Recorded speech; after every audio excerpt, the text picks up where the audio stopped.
Quem foram realmente Sifra e Puá?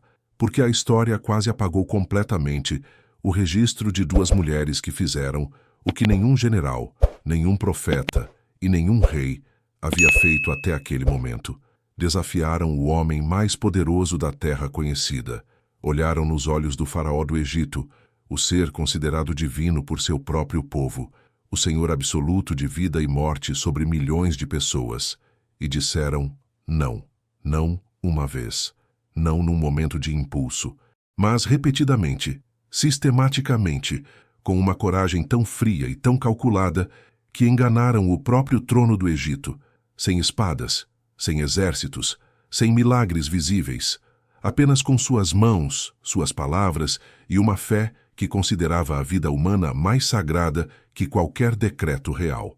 Hoje revelamos a história completa e jamais contada de Sifra e Puá, as parteiras hebraicas cujo ato de desobediência civil foi o primeiro dominó numa cadeia de eventos que culminaria na libertação de um povo inteiro da escravidão.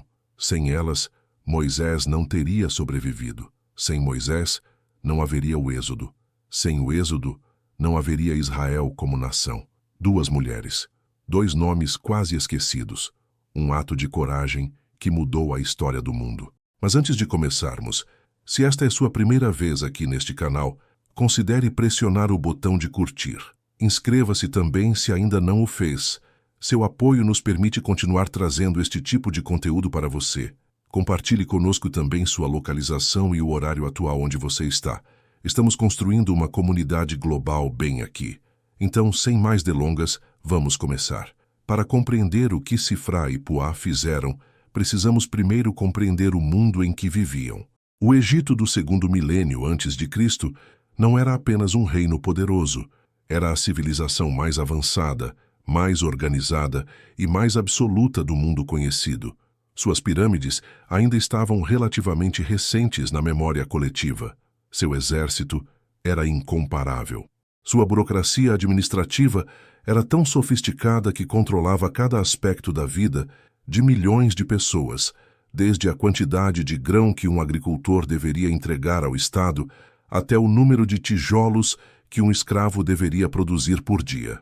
O faraó não era apenas um rei, era um deus, filho de Ra, encarnação de Horus, senhor do Alto e do Baixo Egito. Sua palavra não era lei no sentido humano comum, era decreto divino. Desobedecê-lo não era apenas crime político, era blasfêmia cósmica. Dentro desta civilização extraordinária, vivia um povo que havia chegado como convidados e permanecido como escravos, os hebreus, descendentes de Jacó, os filhos de Israel que haviam descido ao Egito durante os anos de fome, quando José era o segundo homem mais poderoso do reino. No início foram tratados com honra, estabelecidos nas melhores terras do delta do Nilo, em Gósen, onde seus rebanhos prosperavam e suas famílias cresciam. Mas o tempo havia passado. José havia morrido. A geração que o conhecia havia morrido, e um novo faraó havia subido ao trono, um faraó que não conhecia José e que olhava para a crescente população hebraica não com gratidão histórica, mas com medo político. O texto de Êxodo registra o pensamento deste faraó com uma honestidade perturbadora. Eis que o povo dos filhos de Israel é mais numeroso e mais forte do que nós. Vinde e procedamos com astúcia para com ele, para que não se multiplique mais.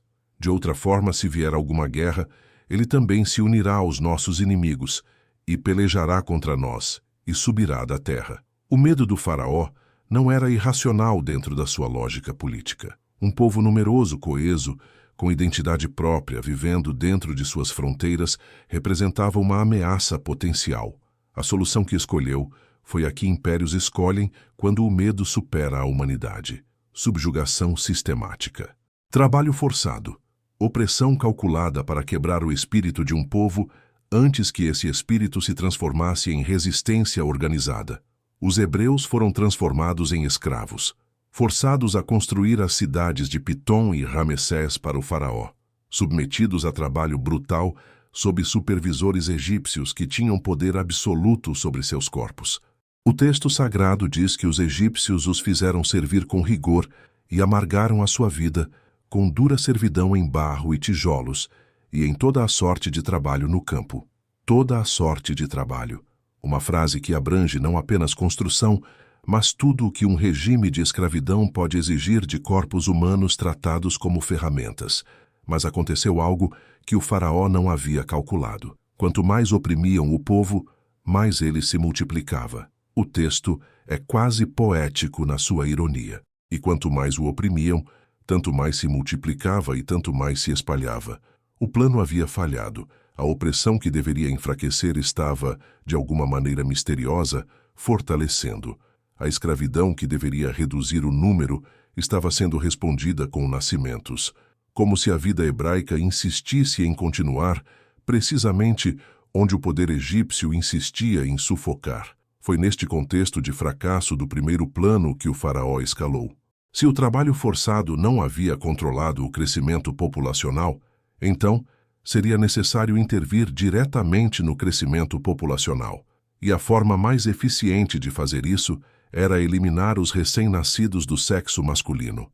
As meninas poderiam viver, seriam absorvidas pela sociedade egípcia através de casamentos, sua identidade hebraica diluída em uma geração. Mas os meninos, os futuros guerreiros, os futuros líderes, os futuros portadores do nome e da linhagem, esses deveriam morrer. E o faraó tinha o instrumento perfeito para executar este plano sem sujar as mãos do exército egípcio, as próprias mulheres que assistiam os partos hebreus. Sifrá e Puá eram parteiras.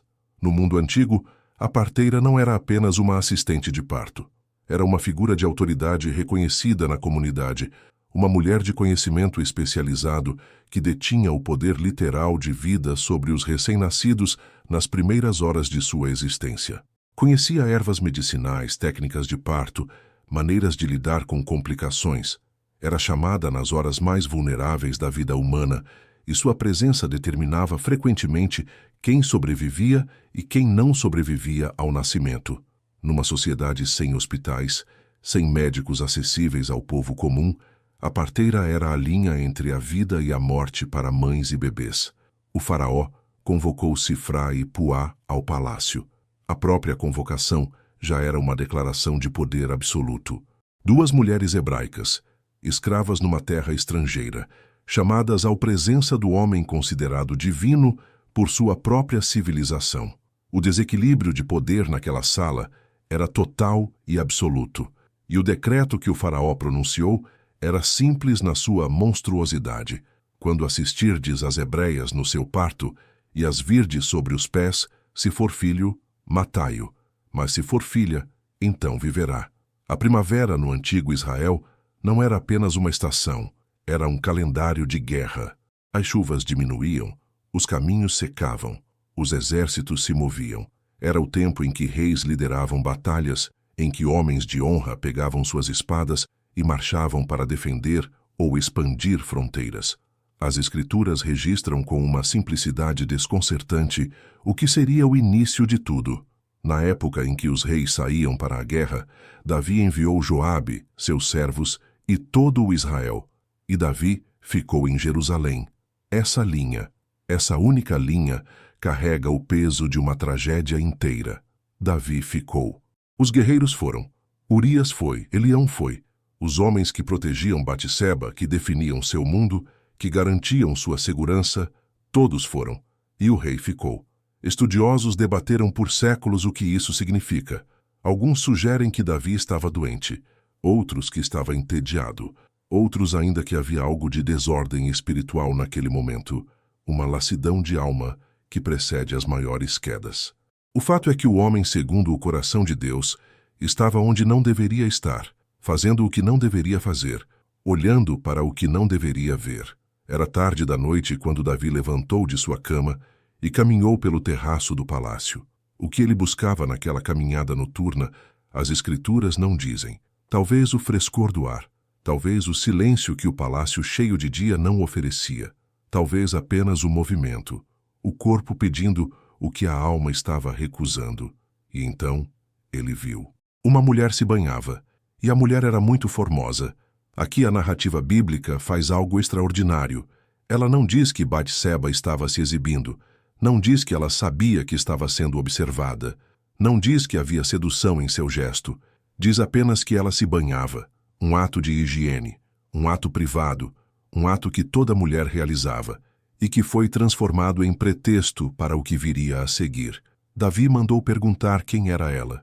Os servos responderam com uma informação que carregava aviso em cada sílaba. É Batseba, filha de Elião, mulher de Urias, o Heteu. 3 identificações, 3 razões para parar. Filha de um dos seus guerreiros de elite, esposa de outro guerreiro de elite.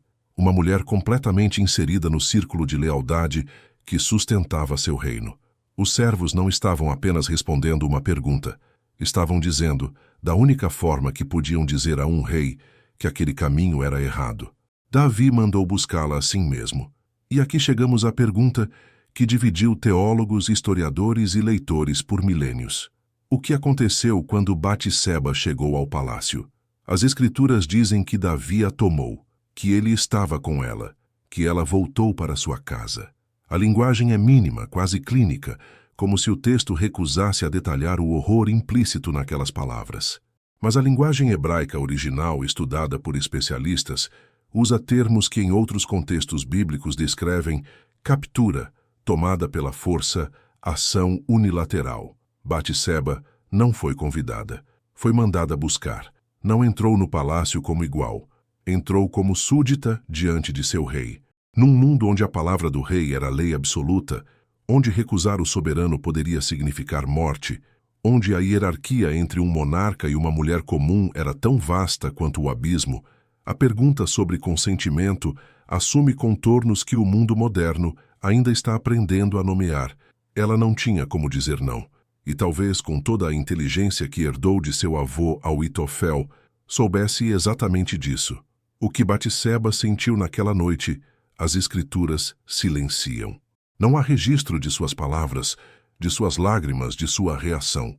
Ela existiu naquele momento como tantas mulheres existiram ao longo da história, reduzida a objeto de desejo de um homem poderoso, sua humanidade suspensa pela vontade de quem tinha poder absoluto sobre sua vida. Ela voltou para sua casa, e o texto segue em frente como se nada de especial tivesse acontecido. Mas algo havia acontecido, algo irreversível. E semanas depois, Batseba mandou uma mensagem ao rei. 3 palavras em hebraico. Estou grávida. Não havia pedido. Não havia acusação. Não havia choro registrado. Apenas 3 palavras carregando o peso de uma sentença. Porque numa sociedade onde adultério era punido com apedrejamento, onde uma mulher grávida cujo marido estava na guerra não tinha defesa possível, aquelas 3 palavras eram ao mesmo tempo um fato e um grito de socorro. Davi recebeu a mensagem e começou a calcular. A mente de Davi funcionava como a de um estrategista nato. Era o mesmo homem que havia enganado filisteus, escapado de Saul por anos, unificado tribos rivais através de alianças cuidadosamente construídas. Quando a mensagem de Batseba chegou, ele não entrou em pânico. Ele planejou. E o plano parecia simples, quase elegante na sua crueldade calculada. Trazer Urias de volta do campo de batalha. Deixar que o marido visitasse sua esposa. A gravidez seria atribuída ao soldado. O problema desapareceria. A história nunca saberia. Davi mandou chamar Urias. Fingiu interesse nas notícias da guerra, no estado de Joabe, no progresso do cerco a Rabá. Conversou com ele como o rei conversa com um soldado de confiança, com afabilidade estudada, com a naturalidade de quem não carrega segredo algum. E então dispensou Urias com palavras que soavam como presente. Vai para tua casa, descansa, fica com tua esposa. Davi até mandou um presente atrás dele, comida da mesa real, um gesto de generosidade que era, na verdade, uma armadilha elaborada. Mas Urias não foi para casa. Dormiu na porta do palácio junto com os servos do rei. E quando Davi soube disso na manhã seguinte, chamou o soldado e perguntou com uma surpresa que devia custar muito esforço manter. Por que não foste para tua casa? A resposta de Urias deveria ter partido o coração de Davi. Deveria ter quebrado algo fundamental no rei. A arca, Israel e Judá habitam em tendas, disse Urias. Joabe e os servos do meu senhor estão acampados no campo aberto. Como poderia eu entrar em minha casa para comer, beber e dormir com minha esposa? Pela tua vida, não farei tal coisa. Um heteu ensinando honra a um israelita. Um soldado ensinando integridade a seu rei.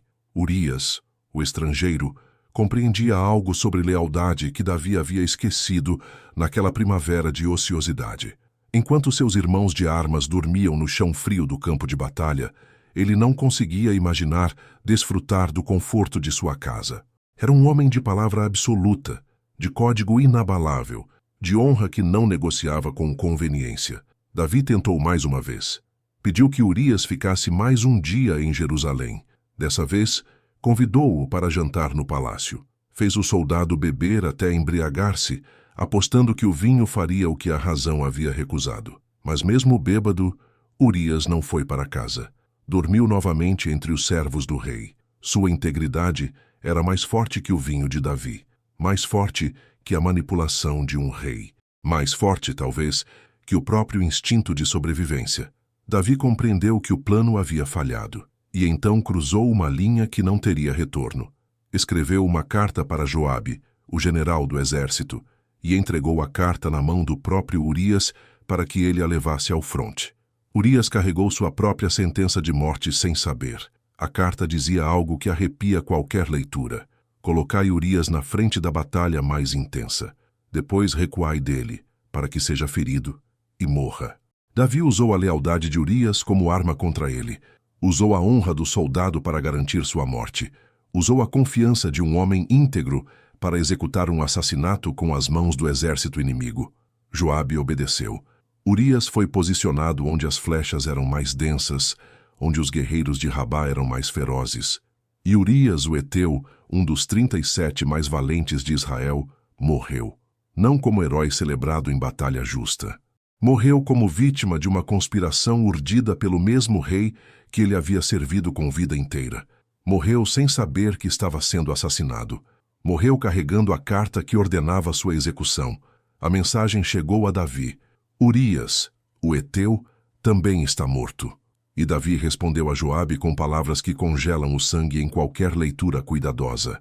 A espada consome tanto um como o outro.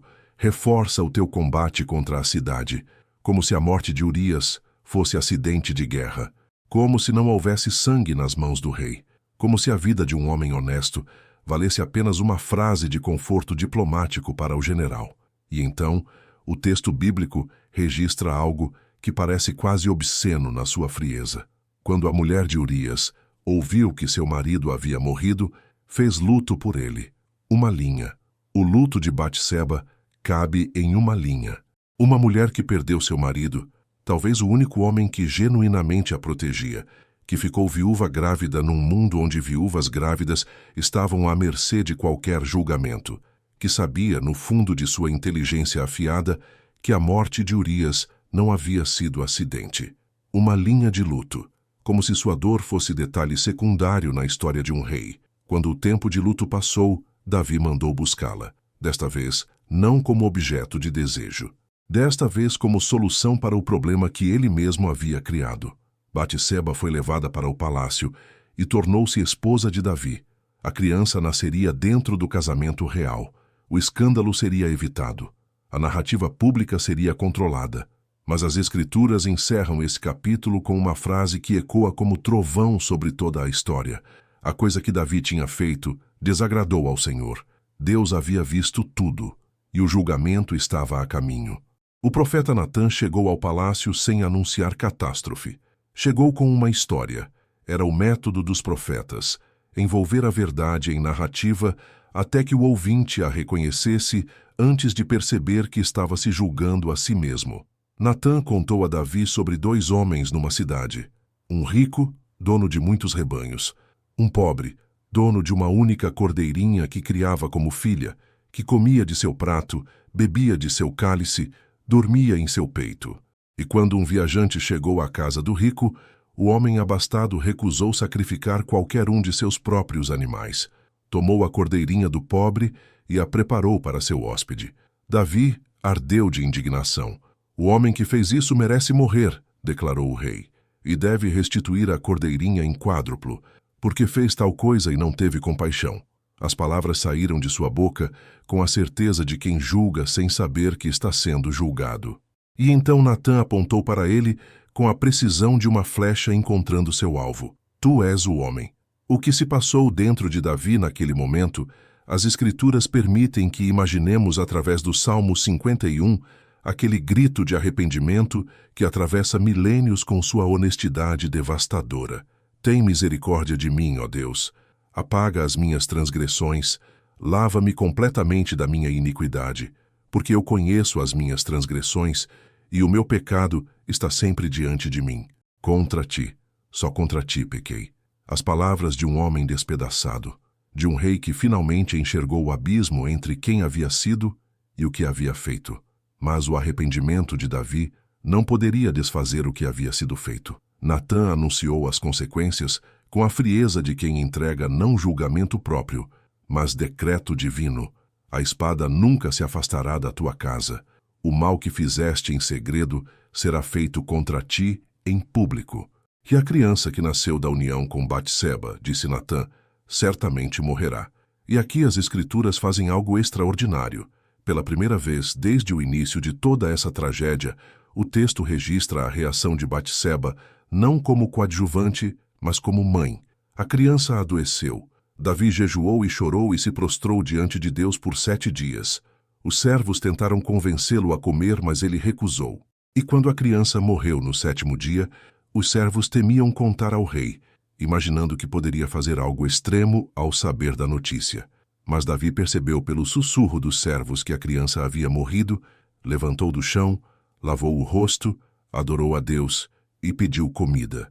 Os servos ficaram confusos, perguntaram por que havia jejuado e chorado enquanto a criança vivia, mas agora que havia morrido, levantava e comia.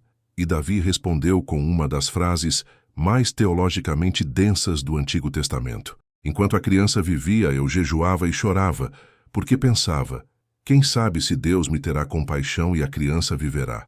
Mas agora que morreu, por que jejuaria? Poderei eu fazê-la voltar? Eu irei a ela, mas ela não voltará a mim. As Escrituras registram que Davi foi consolar Batseba. E aqui algo muda na narrativa. Pela primeira vez o texto não a chama de mulher de Urias, não a chama de propriedade ou conquista.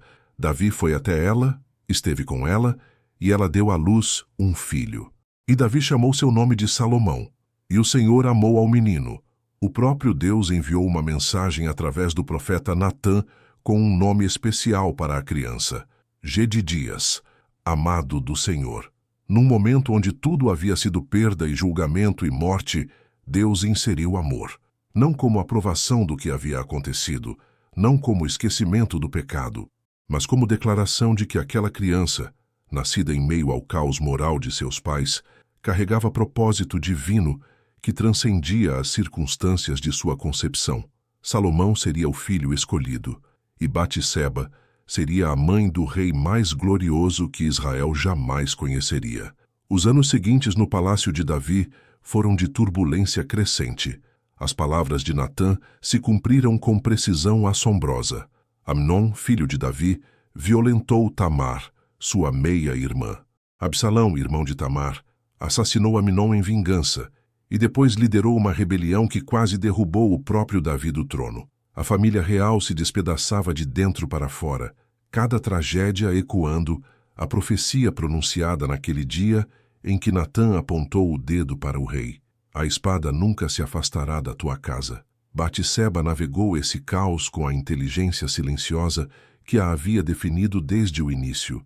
Ela não aparece nos registros dessas turbulências como participante central, mas estava lá, observando, aprendendo, compreendendo que o palácio de Davi era um campo de batalha onde o poder se movia em correntes invisíveis, onde alianças determinavam destinos, onde o filho certo no momento certo poderia mudar a história de uma nação inteira.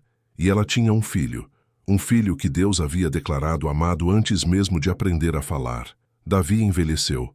Seu corpo, outrora ágil e poderoso, começou a ceder ao peso dos anos e das batalhas. Os cortesãos trouxeram uma jovem chamada Abissag para aquecê-lo, cuidar dele nos seus últimos dias. E enquanto o rei declinava, A questão que consumia toda a corte era a mesma que sempre consome cortes reais em transição. Quem será o próximo rei? Adonias, filho de Davi com Agite, tomou a iniciativa. Proclamou a si mesmo rei antes que Davi oficialmente designasse seu sucessor. Reuniu apoiadores poderosos, incluindo Joabe, o general, e Abiatar, o sacerdote. Organizou um banquete de coroação. Convidou os filhos do rei e os homens de Judá. E deliberadamente não convidou Salomão. Não convidou Natã. Não convidou Batseba. A mensagem era clara. Adonias havia calculado seus movimentos. E Salomão, o filho de Batseba, estava sendo excluído da sucessão. Foi nesse momento que Batseba revelou quem realmente era. Natã, o profeta, foi até Batseba com urgência. Ele sabia que Adonias havia se proclamado rei e que Davi não sabia. Sabia também que se Adonias consolidasse o poder, tanto Salomão quanto Batseba estariam em perigo.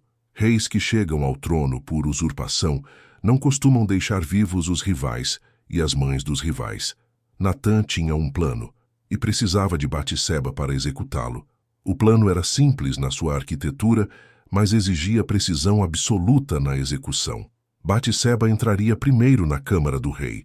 Lembraria a Davi de uma promessa que ele havia feito, que Salomão seria seu sucessor.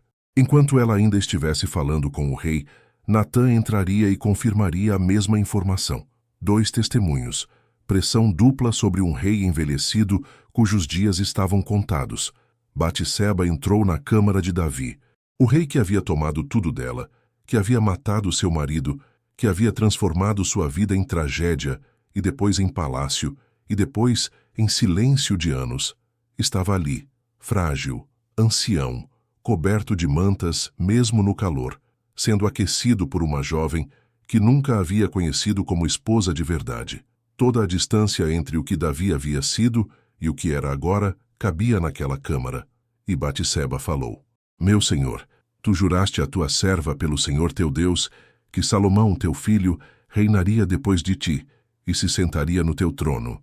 E agora eis que Adonias reina, e tu, meu senhor rei, não o sabes. Ele sacrificou bois, animais gordos e muitas ovelhas.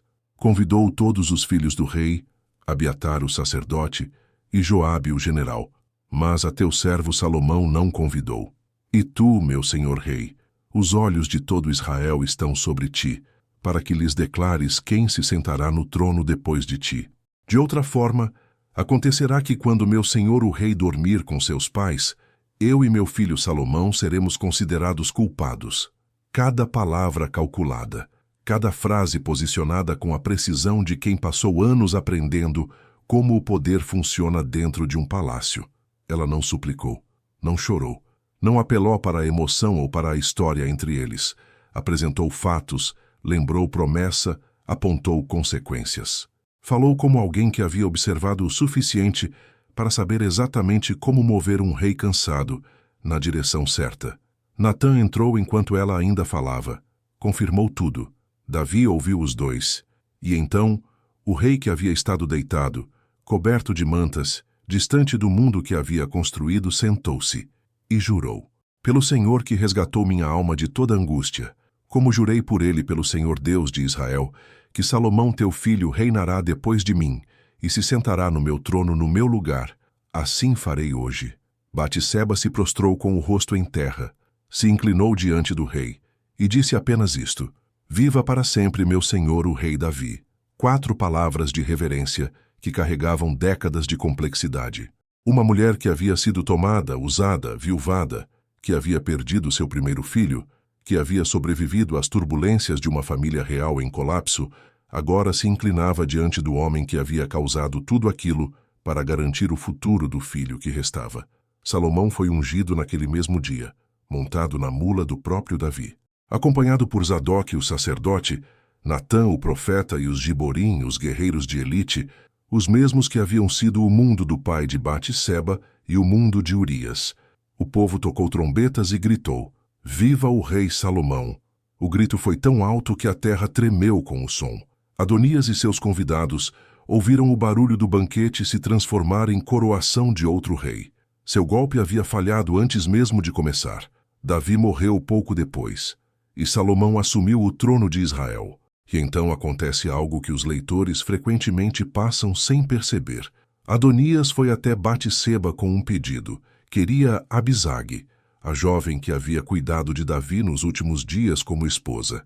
Pediu que Batseba intercedesse junto a Salomão por ele. Batseba concordou em apresentar o pedido ao filho. Ela entrou na câmara de Salomão, e o rei fez algo que revelava tudo sobre quem Batseba havia se tornado. Salomão levantou-se para recebê-la, se inclinou diante dela. Mandou pôr um trono à sua direita, à direita do rei, o lugar de maior honra na corte real. A mulher que havia entrado no palácio décadas antes mandada buscar por um rei como objeto de desejo, agora entrava como rainha-mãe, e seu filho, o rei mais poderoso de Israel, levantava-se e se inclinava diante dela. Batseba apresentou o pedido de Adonias. Salomão recusou imediatamente, reconhecendo que pedir a esposa do rei falecido era, na verdade, uma manobra política para reivindicar o trono. Mandou executar Adonias naquele mesmo dia. A rainha-mãe havia apresentado um pedido que ela mesma talvez soubesse que seria recusado, ou talvez não soubesse, mas o resultado foi que a última ameaça ao trono de Salomão foi eliminada, e Batseba permaneceu onde estava, à direita do rei. O livro dos Provérbios preserva o que muitos estudiosos acreditam ser as palavras que uma mãe disse a seu filho rei. As palavras do rei Lemuel, a profecia que sua mãe o ensinou. Lemuel, cujo nome significa dedicado a Deus, é identificado por diversas tradições rabínicas como Salomão. E as palavras de sua mãe, registradas nos últimos versículos de Provérbios, falam de como um rei deve governar. Não entregues teu vigor às mulheres, não ao vinho que faz esquecer a lei. Abre a boca pelo mudo, julga com justiça o pobre e o necessitado. Se essas são as palavras de Batseba, então ela passou de vítima do poder a professora do poder. A mulher que havia sido silenciada encontrou voz nas palavras que moldaram o rei mais sábio de Israel. A mulher que havia sido tomada sem escolha, que havia perdido marido e filho, que havia sobrevivido às tempestades de um palácio em colapso moral, transmitiu a seu filho não amargura, mas sabedoria, não ressentimento, mas visão, não a história de sua dor, mas os princípios de um reino justo. E então, as escrituras ficam em silêncio sobre Batseba. Não há registro de sua morte. Não há túmulo marcado. Não há luto descrito. Ela simplesmente some do texto como havia entrado nele, sem que o texto se dê ao trabalho de registrar o fim de sua jornada. Mas seu legado permanece gravado em cada página subsequente. Salomão construiu o templo que Davi havia sonhado. Estabeleceu o reino mais glorioso que Israel jamais conheceu. Recebeu a visita da rainha de Sabá. Escreveu Provérbios, Eclesiastes, Cantares. E em sua linhagem, séculos depois, nasceria outro filho. Um filho cujo nome seria Emanuel, Deus conosco. O Evangelho de Mateus abre com a genealogia de Jesus. E ali, entre os nomes dos patriarcas e reis, aparece uma linha que quebra o padrão. Davi gerou Salomão da que foi mulher de Urias. Não o nome dela, a identificação dela, da que foi mulher de Urias. Como se o texto sagrado recusasse apagar o que havia acontecido. Como se a inclusão de Batseba na linhagem de Cristo fosse ao mesmo tempo honra e testemunho. Honra porque ela está ali, na linha direta que culmina no Salvador. Testemunho porque sua história de dor e sobrevivência e redenção é parte inseparável da história maior que Deus estava escrevendo. Batseba não foi apenas rainha, foi prova de que Deus escreve redenção dentro de tragédia, que os capítulos mais dolorosos de uma vida podem se tornar fundação para os capítulos mais gloriosos, que mulheres silenciadas podem encontrar voz nas gerações que deixam para trás, que nenhuma injustiça sofrida apaga o propósito que Deus inscreveu em uma vida antes mesmo dela começar.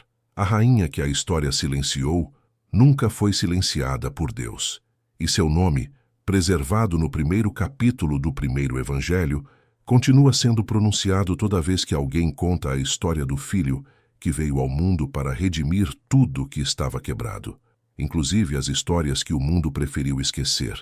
O decreto do faraó era uma obra de engenharia política perversa. Ao invés de ordenar que seus soldados percorressem as casas hebraicas, matando bebês, o que teria gerado resistência aberta e derramamento de sangue visível, escolheu usar as próprias parteiras como instrumento de genocídio silencioso. Era um plano que transferia a responsabilidade do assassinato para mãos femininas, que aconteceria nos momentos mais privados e vulneráveis da vida familiar, que seria quase impossível de rastrear ou documentar. Um bebê que não sobrevivesse ao parto poderia ser explicado como complicação natural. Ninguém questionaria a palavra de uma parteira sobre o que havia acontecido numa câmara de parto fechada. O plano era brilhante na sua crueldade e dependia completamente de uma suposição que o faraó fez sem questionar, que Sifrá e Puá obedeceriam, que o peso do poder imperial seria suficiente para transformar duas mulheres em executoras de infanticídio, que o medo do trono superaria qualquer outra lealdade que pudessem ter. Era uma suposição razoável dentro da lógica do poder absoluto. Nenhum egípcio havia desobedecido ao faraó e sobrevivido para contar. Por que duas escravas hebraicas seriam diferentes? O texto bíblico responde a esta pergunta com uma das frases mais densas e mais revolucionárias de todo o Antigo Testamento. Porém, as parteiras temiam a Deus e não fizeram como o rei do Egito lhes tinha mandado, mas deixaram os meninos viver. Uma frase, duas cláusulas, uma teologia inteira. Porém, as parteiras temiam a Deus. O temor de Deus aqui não é medo no sentido de terror paralisante. É a palavra hebraica Irat Elohim, que descreve uma reverência profunda, um reconhecimento da autoridade divina que reordena todas as outras autoridades. Sifrá e Puá reconheciam uma hierarquia que colocava o Criador acima do faraó. E dentro desta hierarquia, o decreto do rei da terra era simplesmente menor que o decreto do rei dos céus. Esta não era apenas uma decisão religiosa abstrata, era uma decisão com consequências concretas e imediatas que as duas mulheres compreendiam completamente.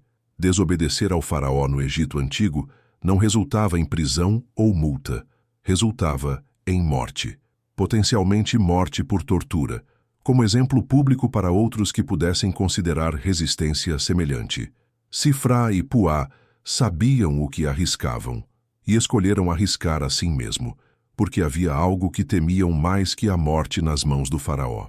Temiam trair o Deus que havia criado aquelas vidas que suas mãos assistiam ao nascer. Existe uma pergunta que os estudiosos debatem há séculos sobre a identidade de Sifrá e Puá. Eram hebraicas de nascimento ou eram egípcias que serviam à comunidade hebraica? O texto hebraico original é ambíguo neste ponto. A expressão usada pode ser traduzida tanto como parteiras dos hebreus quanto como parteiras hebraicas. Alguns rabinos e estudiosos argumentam que eram egípcias, o que tornaria seu ato ainda mais extraordinário, pois significaria que mulheres da nação dominante escolheram proteger os filhos da nação escravizada contra o decreto de seu próprio rei. Outros argumentam que eram hebraicas, o que explica mais naturalmente por que temiam o Deus de Israel. Independentemente de sua origem étnica, o que está claro é que suas ações foram deliberadas, repetidas e organizadas. Não salvaram um bebê numa noite de impulso emocional. Desenvolveram um sistema de resistência que funcionou por tempo suficiente para que o faraó percebesse que seu plano havia falhado e as convocasse novamente para prestar contas. Isto significa que Sifrá e Puá precisaram coordenar suas ações, manter sigilo, criar justificativas plausíveis e sustentar sua resistência sob pressão crescente. Eram organizadoras de resistência tanto quanto parteiras. Eram as primeiras praticantes documentadas do que hoje chamaríamos desobediência civil. O faraó as convocou de volta ao palácio, e aqui o texto bíblico registra algo que impressiona qualquer leitor atento. O rei do Egito chamou as parteiras e disse-lhes: "Por que fizestes isso e deixastes viver os meninos?" A pergunta em si é reveladora. O faraó sabia que havia falhado, sabia que as parteiras haviam desobedecido, e em vez de simplesmente executá-las, as convocou para uma audiência. Talvez porque precisasse entender o que havia acontecido. Talvez porque quisesse dar-lhes uma oportunidade de explicar antes de pronunciar sentença. Ou talvez porque havia algo naquelas duas mulheres que mesmo o poder absoluto hesitava em simplesmente eliminar. A resposta de Sifrá e Puá é uma das mais fascinantes de toda a literatura bíblica, disse as parteiras ao faraó. Porque as mulheres hebraicas não são como as egípcias, pois são cheias de vigor, e antes que a parteira venha ter com elas, já deram à luz. Uma resposta que opera em múltiplos níveis simultaneamente. Na superfície, é uma explicação técnica e plausível. Partos rápidos eram conhecidos. Mulheres que haviam passado por trabalho físico pesado frequentemente tinham partos mais rápidos do que mulheres sedentárias. Um egípcio sem conhecimento profundo das realidades do parto poderia aceitar esta explicação como razoável, mas abaixo da superfície, a resposta continha algo mais. Era uma afirmação velada da vitalidade e da força do povo hebraico, as mesmas qualidades que haviam alarmado o faraó no início. Era uma declaração, embalada em linguagem técnica inocente, de que este povo não poderia ser contido pelos métodos que o faraó havia escolhido. Era uma pequena provocação inteligente, um lampejo de orgulho de povo escravizado, que conseguia dizer ao seu opressor que seu povo era mais forte do que ele imaginava, sem que o opressor pudesse provar que havia sido provocado. O faraó aceitou a explicação, ou fingiu aceitar. O texto não nos diz o que passou pela mente do rei, mas as consequências imediatas para Sifrá e Puá foram nenhuma. Saíram da presença do faraó vivas. Saíram livres para continuar seu trabalho. E continuaram, presumivelmente, fazendo exatamente o que haviam feito antes, assistindo partos hebreus e permitindo que os meninos vivessem. Sua mentira, se é que pode ser chamada de mentira, havia funcionado. Sua coragem havia sido premiada não com milagre espetacular, mas com a coisa mais preciosa que pessoas em risco podem receber. Mais um dia, mais uma semana, mais um mês de continuar fazendo o bem em silêncio. E então o texto registra algo que ressoa através de milênios como promessa para qualquer um que escolha temer a Deus acima dos poderes da terra. E como as parteiras temeram a Deus, ele lhes deu casas. A palavra casas aqui em hebraico é batim, que pode significar casas literais, mas também, e mais profundamente, linhagens, famílias, legados. Deus recompensou Sifrá e Puá, não com riqueza, ou fama, ou poder visível. Recompensou-as com continuidade, com descendência, com o tipo de herança que no mundo antigo representava a maior bênção possível, a garantia de que seu nome e sua memória persistiriam através das gerações. O faraó havia falhado 2 vezes. A opressão pelo trabalho forçado não havia contido o crescimento do povo hebraico. O uso das parteiras como instrumento de infanticídio havia sido neutralizado pela coragem de 2 mulheres. E agora, o rei do Egito tomou uma decisão que revelava o desespero por trás da máscara do poder absoluto. Se o método silencioso havia falhado, usaria o método público. Se as parteiras não matariam os bebês nas câmaras de parto, ordenaria que todo o seu povo se tornasse agente do genocídio. Faraó deu então ordem a todo o seu povo, dizendo: deitai no rio todo o filho que nascer, porém deixai viver toda a filha. Este decreto é um dos momentos mais sombrios de toda a narrativa bíblica. Não apenas pelo horror do que ordenava, bebês lançados ao Nilo, mas pelo que revelava sobre o mecanismo do poder absoluto quando confrontado com resistência. O faraó havia tentado o método cirúrgico e discreto através das parteiras. Havia falhado. Agora escalava para o método brutal e público, recrutando toda a população egípcia como cúmplice no assassinato sistemático de crianças hebraicas. Era uma tentativa de tornar o genocídio tão difuso, tão distribuído por tantas mãos, que nenhuma resistência individual pudesse fazer diferença. É precisamente neste momento de escalada máxima que entra em cena uma família da tribo de Levi, um homem e uma mulher cujos nomes o texto ainda não revela, como se sua identidade pessoal importasse menos que o que estavam prestes a fazer. A mulher ficou grávida e deu à luz um filho, e viu que era formoso. A palavra hebraica usada para formoso aqui é tov, a mesma palavra que Deus usou na criação quando viu que cada coisa que havia feito era boa. Como se a mãe, olhando para aquele bebê, visse reflexo da própria bondade divina numa criatura que o decreto do faraó havia condenado antes mesmo de completar seu primeiro dia de vida. Ela o escondeu por 3 meses. 3 meses de terror constante. 3 meses de abafar o choro de um bebê cada vez que passos se aproximavam. 3 meses de viver com o coração na garganta, sabendo que qualquer vizinho, qualquer soldado, qualquer passante poderia ser o instrumento da morte de seu filho. 3 meses de resistência silenciosa e aterrorizante. Uma mãe sozinha contra o decreto de um império. Mas bebês crescem. E um bebê crescendo fica mais difícil de esconder. O choro fica mais forte. Os movimentos ficam mais visíveis. Os 3 meses chegaram ao limite. A mãe tomou uma decisão que parece loucura, mas que carrega dentro de si uma lógica de fé extraordinária. Pegou um cesto de juncos, o calafetou com betume e piche, colocou o menino nele e o pôs entre os juncos à beira do rio Nilo. O mesmo rio que o faraó havia transformado em instrumento de morte, o rio onde os bebês hebreus deveriam ser lançados para morrer, tornou-se o lugar onde ela depositou seu filho, com um detalhe fundamental. Não o lançou nas águas abertas para afogar. Colocou-o entre os juncos, protegido, num cesto impermeabilizado, com a irmã mais velha observando de longe para ver o que aconteceria. Existe uma teologia profunda neste gesto que vai além da narrativa imediata. A mãe havia feito tudo o que estava em seu poder fazer. Havia escondido o bebê pelo tempo que pôde. Havia construído a melhor proteção que seus recursos permitiam. Havia posicionado o cesto no lugar mais estratégico disponível. E então havia soltado. Havia transferido o que não podia mais controlar para mãos que não via, mas nas quais confiava. Era o mesmo gesto que Abraão havia feito no Monte Moriá com Isaque.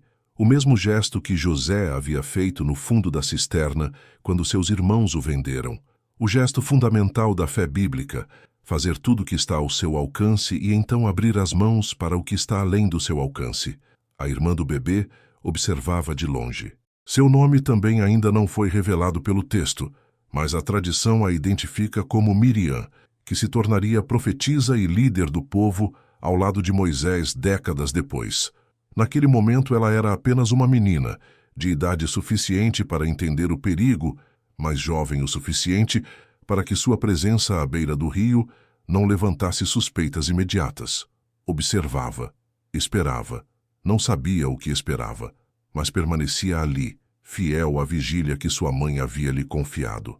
E então aconteceu algo que nenhum plano humano poderia ter orquestrado. A filha do faraó desceu ao Nilo para banhar-se. A própria filha do homem que havia decretado a morte de todos os bebês hebreus do sexo masculino. A princesa egípcia, cercada de suas servas, caminhando pelas margens do mesmo rio que deveria ser o cemitério de bebês hebreus, e viu o cesto entre os juncos. Mandou sua serva buscá-lo, abriu-o, e viu o menino. O bebê chorava. O choro de um bebê é talvez o som mais universalmente poderoso que existe.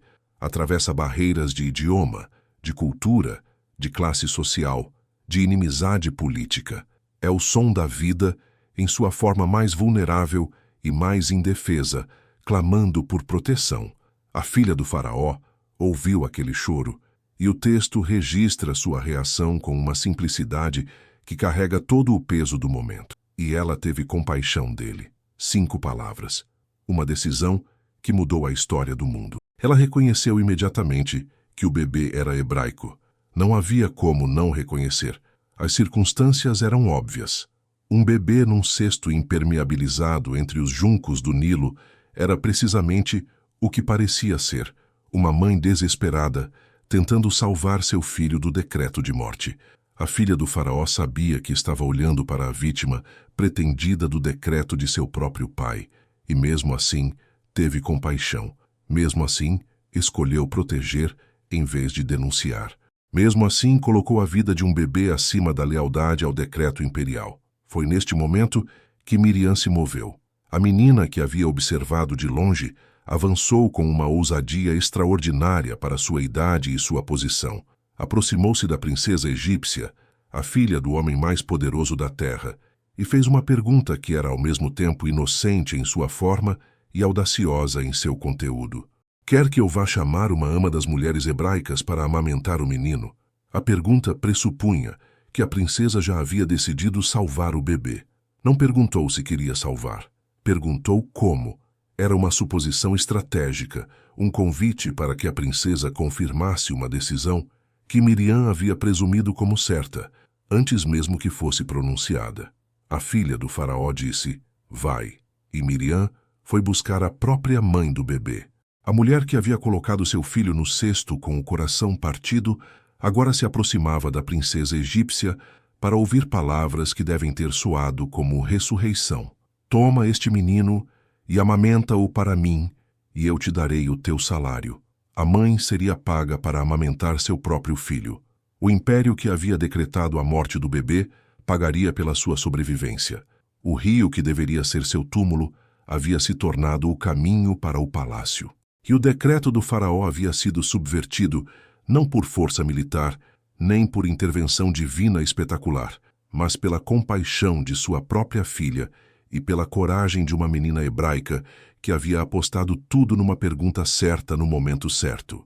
A criança cresceu dentro do palácio do faraó. O mesmo faraó que havia decretado sua morte agora sustentava sua criação com os recursos do Império Egípcio.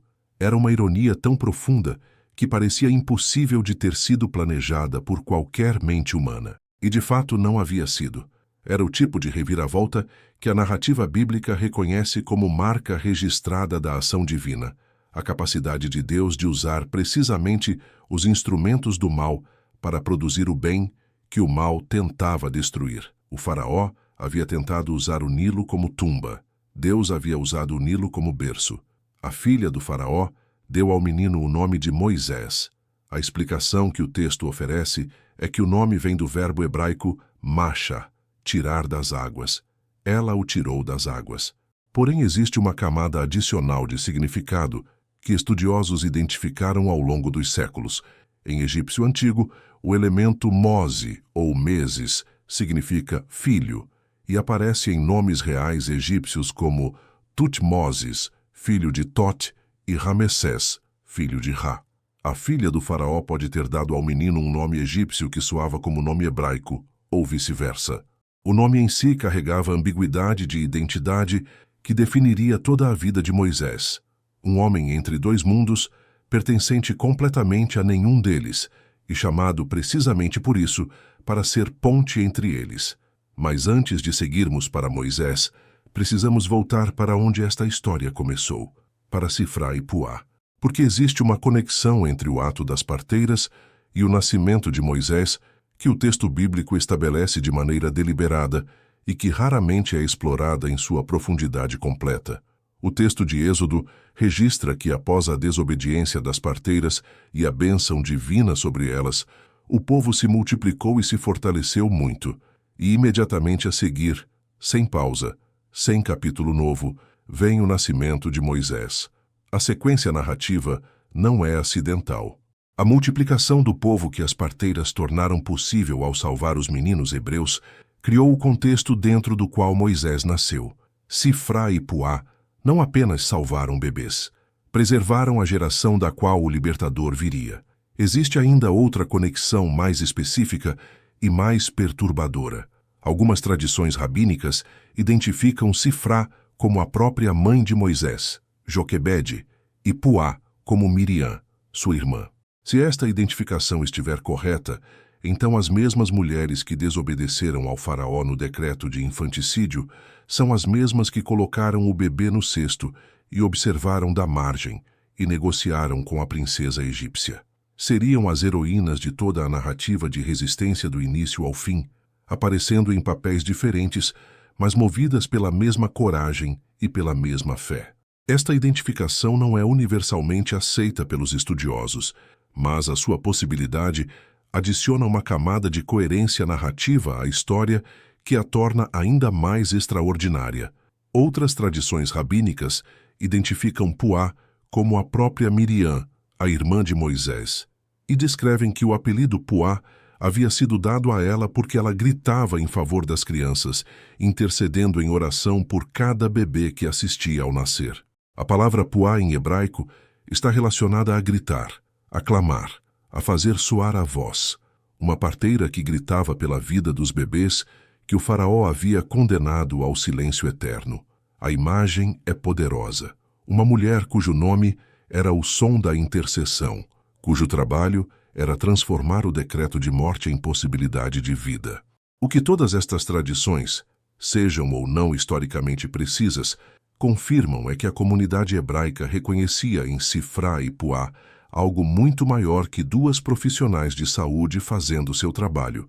Reconhecia nelas o arquétipo da resistência fiel, o modelo de como pessoas sem poder político, sem armas, sem autoridade reconhecida pelo sistema dominante, podem subverter o poder mais absoluto simplesmente recusando cooperar com o mal.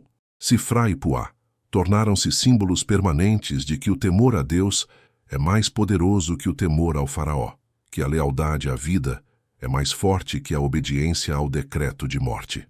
A filha do faraó merece pausa própria dentro desta narrativa, porque seu papel é frequentemente diminuído como simples veículo para a sobrevivência de Moisés.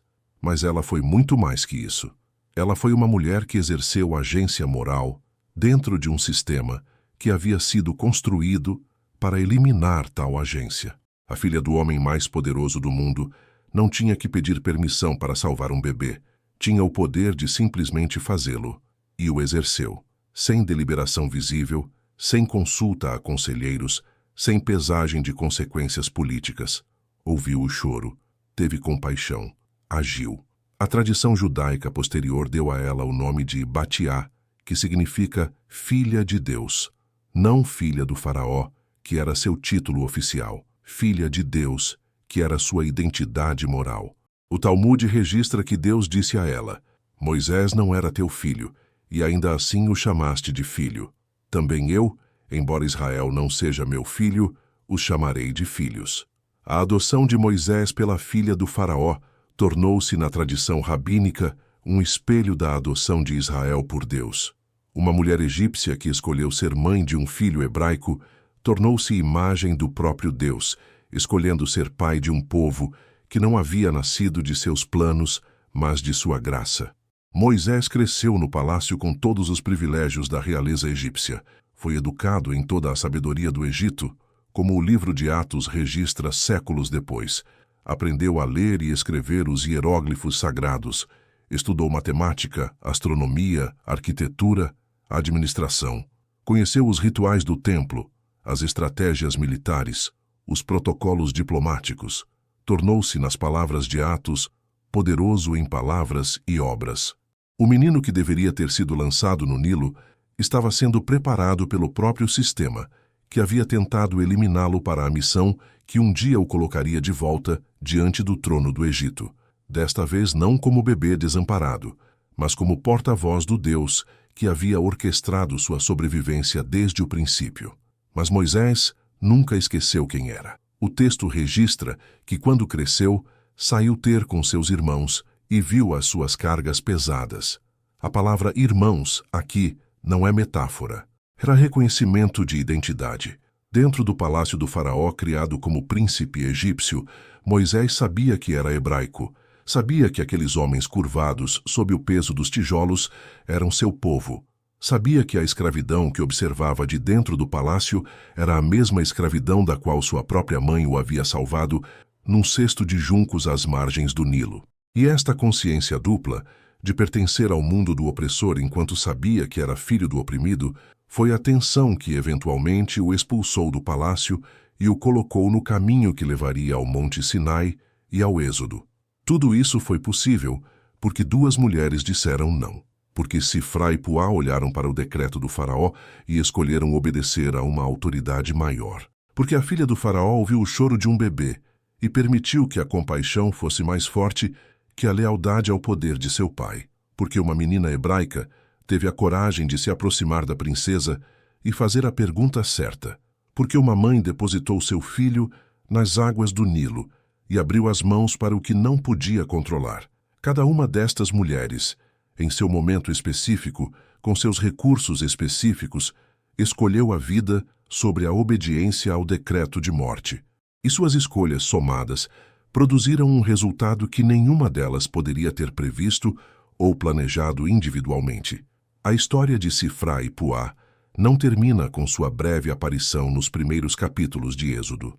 Termina, ou melhor, continua, em cada geração que enfrentou o mesmo dilema fundamental que elas enfrentaram: obedecer ao poder humano que ordena o mal ou obedecer à autoridade divina que ordena o bem. Esta tensão não é exclusiva do Egito do segundo milênio antes de Cristo.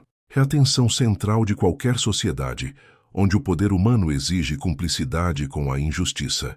E a resposta de Sifrá e Puá tornou-se o modelo sobre o qual gerações de resistência moral foram construídas. O teólogo e mártir alemão Dietrich Bonhoeffer, preso e executado pelos nazistas em 1945 por sua resistência ao regime de Hitler, escreveu sobre a obrigação do cristão de colocar roda nos raios da máquina quando essa máquina esmaga os inocentes.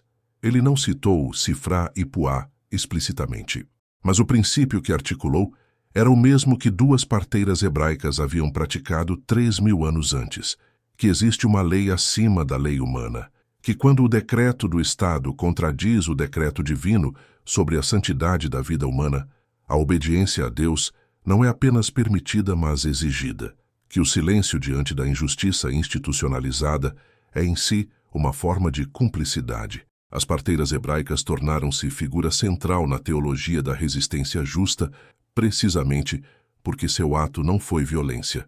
Não pegaram armas, não organizaram rebelião armada, não conspiraram para derrubar o trono.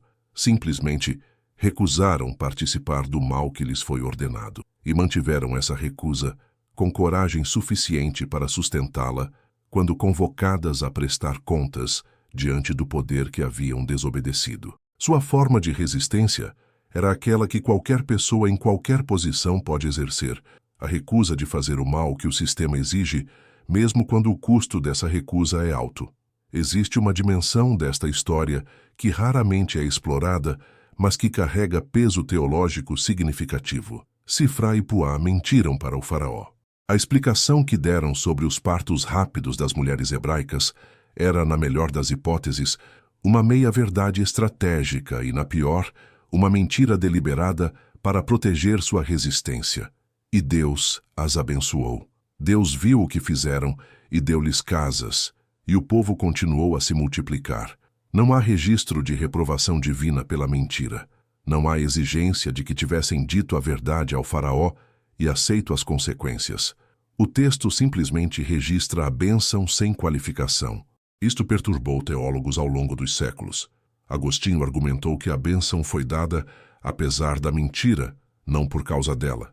Tomás de Aquino debateu se havia justificativa para a mentira em situações de extrema necessidade moral. Calvino argumentou que foram abençoadas pela fé e pela misericórdia, não pelo engano. Mas talvez a questão mais honesta não seja teológica, mas humana. Em situações onde a verdade entregue a mãos erradas se torna instrumento de morte, o que a fidelidade à vida exige? Sifrá e Puá responderam esta pergunta não com teoria, mas com prática. E Deus, que vê o coração, parece ter julgado o coração e não apenas o método. Esta tensão reapareceria em outro momento da narrativa bíblica, com a mesma estrutura moral. Raabe, a prostituta de Jericó, escondeu os espias israelitas e mentiu para os soldados do rei que os procuravam. E foi incluída na linhagem de Cristo, mencionada por nome no primeiro capítulo de Mateus, entre os ancestrais de Jesus. A mentira que protege o inocente do algoz parece ocupar uma categoria moral diferente na narrativa bíblica da mentira que prejudica o inocente para benefício próprio. Não é aprovação do engano como virtude. É reconhecimento de que em mundos onde o poder absoluto usa a verdade como arma contra os vulneráveis, a proteção dos vulneráveis pode exigir sabedoria que não se encaixa em categorias morais simples. O legado de Sifrá e Puá na história subsequente de Israel é invisível, mas presente em cada página. Sem elas, a geração de homens hebreus que cresceu para testemunhar o Êxodo poderia ter sido eliminada nos primeiros anos do decreto. Sem essa geração, não haveria força humana suficiente para a jornada do deserto. Sem a jornada do deserto, não haveria nação israelita para receber a lei no Sinai. Sem a lei no Sinai, não haveria a estrutura moral e religiosa que produziu os profetas, os salmos, a sabedoria e, eventualmente, o contexto histórico dentro do qual o Filho de Deus nasceu numa manjedoura em Belém. A linha de causalidade é longa e complexa e passa por incontáveis outras escolhas e outras pessoas. Mas ela passa por aquelas duas mulheres. Passa por suas mãos que recusaram fazer o que o poder exigia. Passa por sua voz que enganou o faraó com sabedoria maior que a sua. Passa por seu temor a Deus, que era mais profundo que seu temor à morte. Sem Sifrá e Puá, não há Moisés. Sem Moisés, não há Êxodo. Sem Êxodo, não há Israel. Sem Israel, não há as Escrituras que chegaram até nós. Sem as Escrituras, não há a história da redenção que culmina na cruz e no túmulo vazio. A história da salvação passou pelas mãos de duas parteiras cujos nomes a maioria das pessoas nunca aprendeu.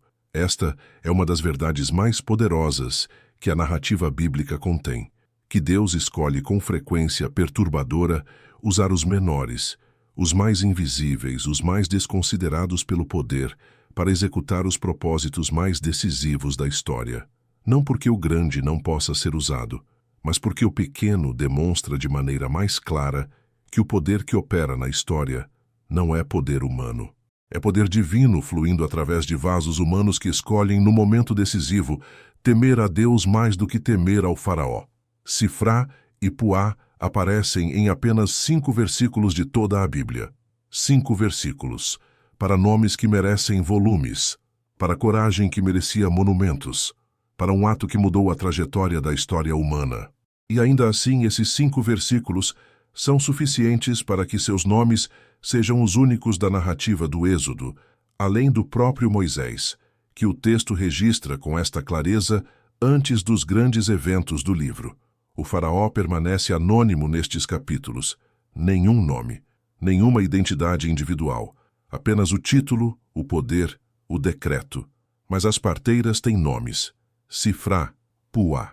Como se o texto soubesse que o poder que desobedece à vida não merece ser lembrado por nome, mas as mulheres que protegem a vida contra o poder merecem ser chamadas pelo nome para sempre. Cada vez que alguém em posição de pouco poder escolhe não cooperar com o mal que o sistema exige, ecoa a escolha de Sifrá e Puá. Cada vez que alguém protege o vulnerável a custo pessoal, ecoa sua coragem. Cada vez que alguém descobre que o temor a Deus é mais libertador que o temor ao poder humano, caminha no rastro que 2 parteiras hebraicas abriram numa câmara de parto no Antigo Egito. Seus nomes foram quase esquecidos, mas a escolha que fizeram nunca foi esquecida por Deus. E o mundo em que vivemos, com todas as suas imperfeições e possibilidades, existe em parte porque 2 mulheres disseram não quando o poder disse sim, e disseram sim à vida quando o decreto disse morte. Esta é a história de Sifrá e Puá, as parteiras que salvaram Moisés, as heroínas que a história quase apagou, as mulheres que temeram a Deus mais do que ao faraó, e que provaram para todas as gerações que vieram depois que o menor ato de coragem fiel pode mover o mundo de maneiras que nenhum olho humano consegue prever no momento em que a escolha é feita.